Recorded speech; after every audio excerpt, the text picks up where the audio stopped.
Begitulah bapak-bapak dan ibu-ibu, para jamaah sekalian. Jadi kalau kita mau sadar, kalau kita mau paham, sejak mulai kita dilahirkan oleh ibu kita, apa yang kita bawa? Oh, sejak kita terlahir dari rahim ibu kita, tak satu pun di antara kita memakai perhiasan, betul nggak? Jangankan perhiasan, selembar benang pun tidak ada pada badan kita. Mau anak orang miskin, mau anak orang kaya, mau anak raja sekalipun, termasuk anak gelandangan pun juga sama. Ketika lahir, semuanya tidak membawa pakaian, dan selai benang pun tidak ada. Jangan pula pakaian, gigi aja kagak punya. Repot lah kalau punya gigi mah. Terus kalau netek bagaimana? Kalau kita mau sadar, bapak-bapak dan ibu-ibu semua, saat lahir kita membawa apa-apa. Dengan berkat rahmat Allah yang maha kasih dan maha sayang, walaupun kita bukan keturunan raja, walaupun kita bukan keturunan orang yang berpangkat, yang berharta megah dan mewah serta kaya raya, alhamdulillah hari ini kita bisa menyekolahkan anak kita, amin. Mengkuliahkan anak kita, nyantrenin anak kita, alhamdulillah. Orang-orang punya mobil, kita juga punya, maaf. Orang-orang punya motor, kita juga punya. Cuman orang-orang bininya 4, tetap aja bini kita madu-adu juga.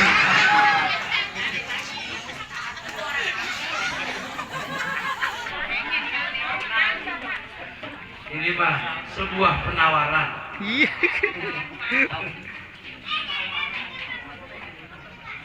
Makanya para bapak, para ibu hadirin hadirat yang dimuliakan Allah Subhanahu wa taala, kalau manusia semuanya paham bahwa ketika dia lahir ke alam dunia enggak bawa apa-apa, sesudah dia dewasa kemudian menjadi tua, usia 40 sampai 50, dia dikasih amanat oleh Allah Subhanahu wa taala berupa kekayaan yang banyak. Hendaklah kekayaan itu jangan membuat dia jadi sombong, amin. Kekayaan itu jangan membuat dia tinggi hati.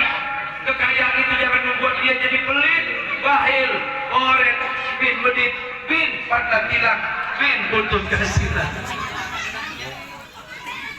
Ketika lahir dia tidak membawa apa-apa, lalu Allah takdirkan dia menjadi orang yang berpangkat.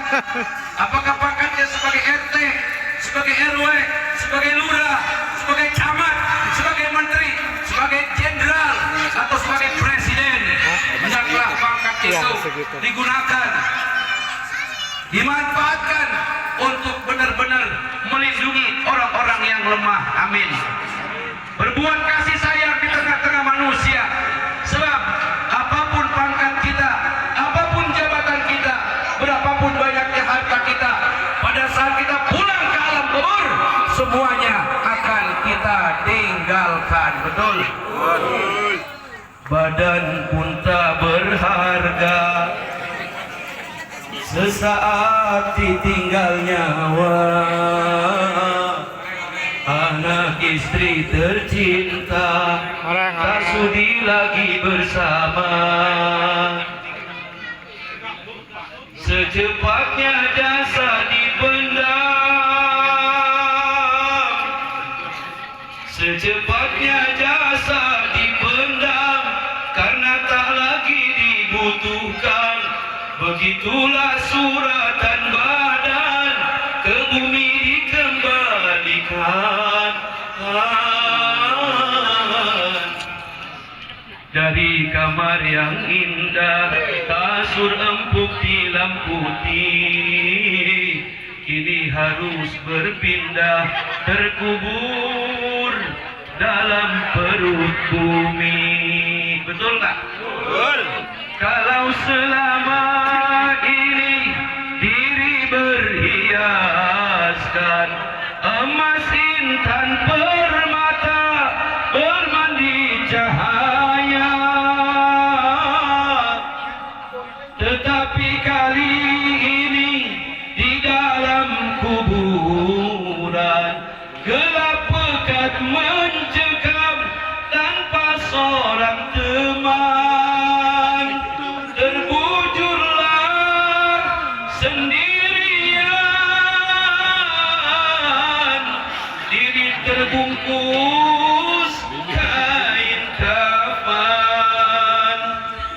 kebanyakan manusia terlena sehingga lupa bahwa maut kan datang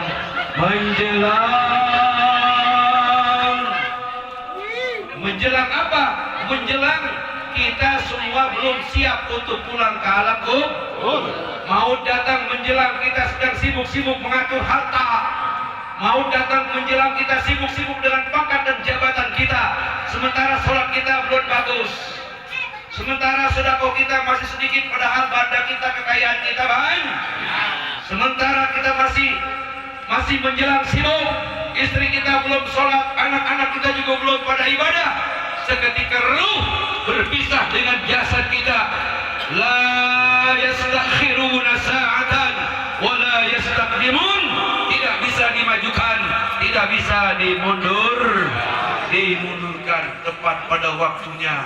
Istri yang cantik kita tinggal apa kagak? Suami yang keren ditinggal enggak? Anak-anak yang cakep-cakep ditinggal enggak? Mobil-mobil? Pengki.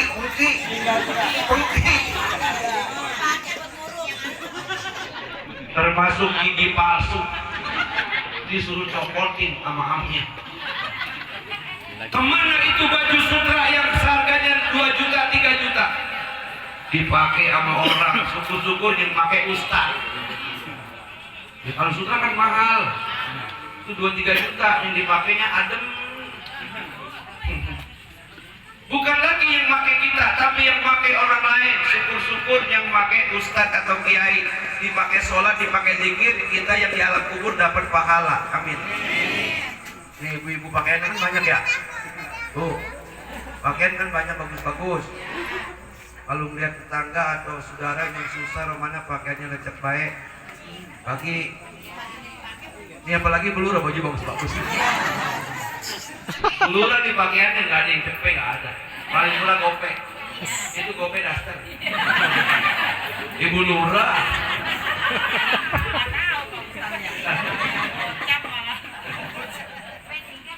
Semua kita tinggalkan, semuanya kita Lalu apa yang bakal ngikut bapak-bapak, ibu-ibu semuanya menjadi teman sejati, pelindung setia sampai kita datang nanti hari kiamat, digiring kepada mahsyar. Innal ladzina amanu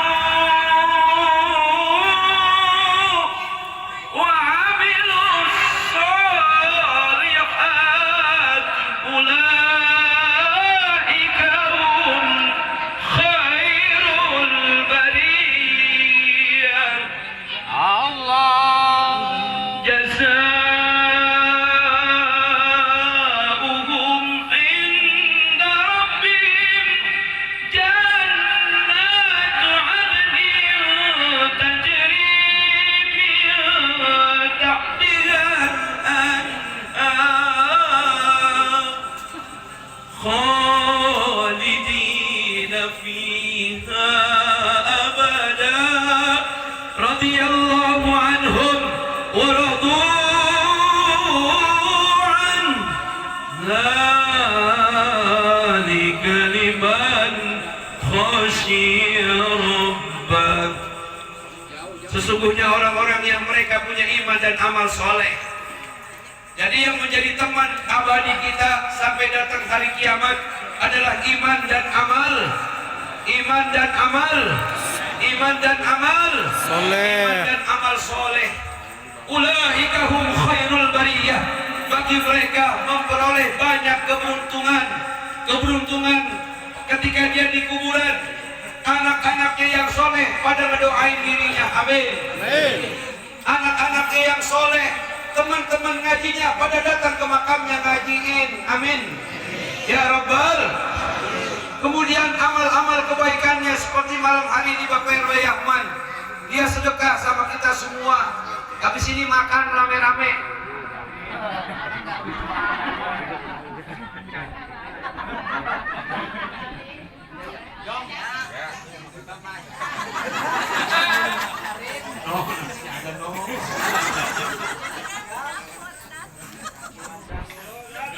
Menjadikan rumahnya sebagai taman-taman surga.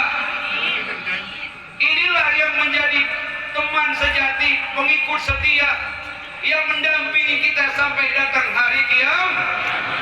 Belum lagi rahmat Allah dikucurkan ke alam kubur. Amin. Amin. Ampunan Allah diberikan, kubur yang sempit menjadi luas, sehingga kubur itu digambarkan raudhatun min riyadil jannah, menjadi seindah taman daripada taman surga. Amin. Belum lagi dia nanti masuk ke surga, di dalam kubur saja sudah seperti indahnya surga. Itulah iman dan amal. Terus ketika dia bangkit dari kubur, kemudian dia dihisab, kemudian dia berjembat di atas siratal mustaqim, semuanya dilalui dengan kemudahan demi kemudahan. Amin. Ya Rabbal.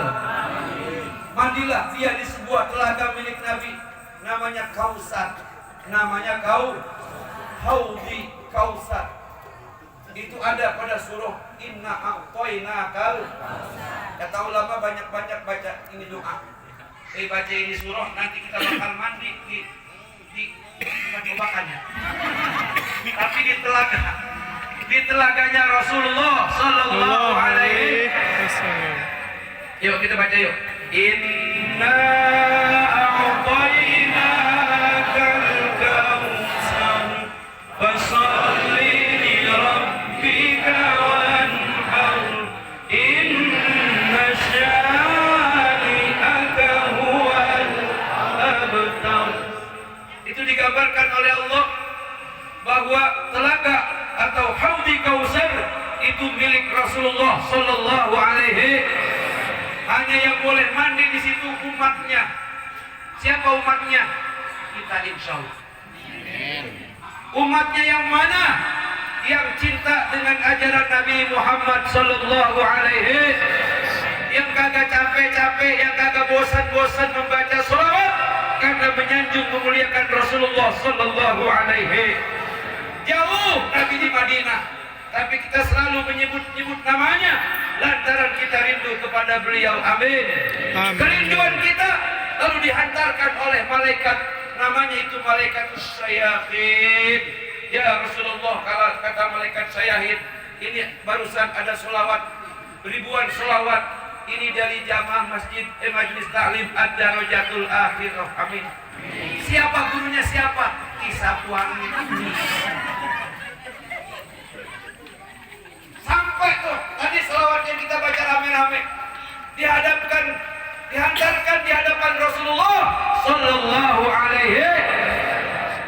Kata Nabi, sungguh mereka itu adalah orang-orang yang tidak pernah berjumpa dengan aku. Sungguh wahai malaikat, mereka itu belum pernah bertemu dengan aku, tapi begitu besar cinta mereka kepadaku, sehingga mereka di mana mereka berkumpul bersama saudara-saudaranya, bersama kaumnya, yang paling mereka banyak menyebutnya adalah namaku. Lalu Nabi menyampaikan kepada malaikat syahid, berikan kabar gembira kepada orang-orang yang ketika di dunia mereka tidak bosan-bosan menyebut selawat, membaca selawat atas diriku. Bagi mereka adalah syafaat nanti di yaumil mahsyar. Amin. Di antara syafaat demi syafaat adalah kita bisa mandi nanti di telaga Haudi Kausar milik Rasulullah Sallallahu Alaihi Wasallam. Sesudah kita mandi, Bapak Ibu sekalian, lalu malaikat membawakan kepada kita pakaian kebesaran yang mewah serta bagus, berikut mahkota kayak raja. Jadi kita kayak raja. Dihantarkan kereta kencana dengan pengawalan malaikat. Allahu Akbar. Kemudian dipersiapkan bagi bapak-bapak, istri-istri yang baik, yang cantik jelita. Amin. Gereja dapat apa itu? Bini kita dapat apa? Tenang Bu. Dalam tafsir Yasin bahwa masing-masing orang-orang yang beriman dan punya amal soleh yang dia dapat ridho dari Allah, sesudah dia mandi di telaga Haudi Kausar, dipersiapkan baginya kereta-kereta kencana yang mewah, yang terbuat daripada kereta itu dari emas permata. Oh, luar biasa. Emas di dunia mahal harganya. Dicolong maling bisa nangis. Ben ada yang makan-makan sih. Mana emas hilang diambil orang. Kurus awakku. Untuk emas itu emas blojuk. Emasnya 60 kilo.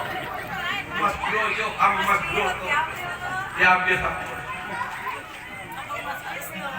dihias kereta kencana yang kita naikkan nanti dengan emas permata yakut, lu'lu dan marjan. Apa itu semua nama? Nama-nama perhiasan surga. Kemudian dipersiapkan oleh Allah Subhanahu wa taala 70 bidadari. Amin. Amin, Pak. 72 termasuk 73. Yang ke-73-nya adalah istri-istri kita. Amin. Di dunia di madu paling 4. Di surga nanti ibu di madu 72. Kata dia, lah telinga di dunia kalau gitu. Kok bisa? Bisa. Kok perempuan mau? Kok dia kagak marah? Enggak. Sebab setannya sudah diblobok-blobokin di belakang.